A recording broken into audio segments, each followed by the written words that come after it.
A safety plan and training go hand in hand. You can't have a safety plan if you don't have training.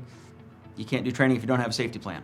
You have to have both. So when an employee first gets hired, you have to go over with that employee what the requirements are for safety. You at least have to give them a chance to show you what they know. And if they don't know it, then you have to train them.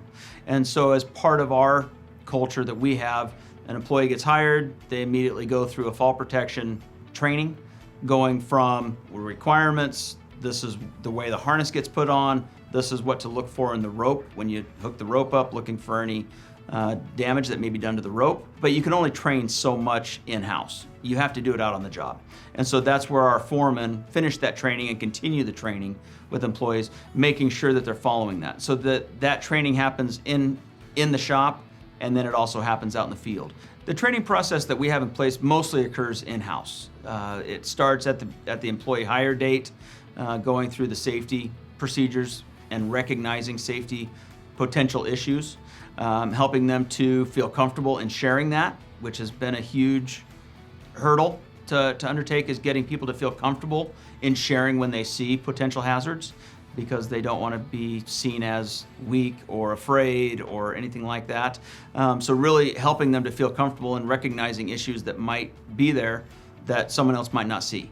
So that training for us really starts with creating a culture of trust with our employees and having that trust elevate to the point where they will share with us potential issues. The training for the removal of the equipment, the training for the inspection of the equipment, that is something that we've worked with OSHA particularly with. We've had their consultants come in and talk with our safety manager and talk with our shop manager to make sure that those inspections and those procedures for removing equipment are done properly, because I think it's very important to get their input on that, so that we're following the right procedures to do that as well. And as part of our training, we've actually started bringing in different manufacturers for the safety equipment to put on their safety demonstrations. And they bring in their truck and they bring in the weights and they drop the dummies and show how impactful a fall is, because most of the employees that we have doing the roofing are 18 to 30, 35 years old. They feel like they are indestructible, which is typical with that age group.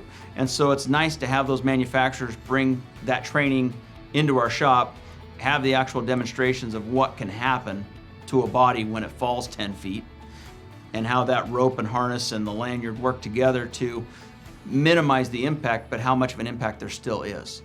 So getting that kind of training has been really beneficial for our company. It's not difficult to get manufacturers to come into your shop to do that. You just have to commit the time, and you have to commit to getting your employees there. You want to make sure that you have a good group, a good size of employees to make it worth their time. But even communicating with other companies that are around you and making it available to them, it's a good way to cross that barrier that sometimes contractors have with each other with competition, which I understand 100%.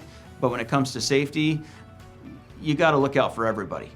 And so that training is very important for everyone to receive.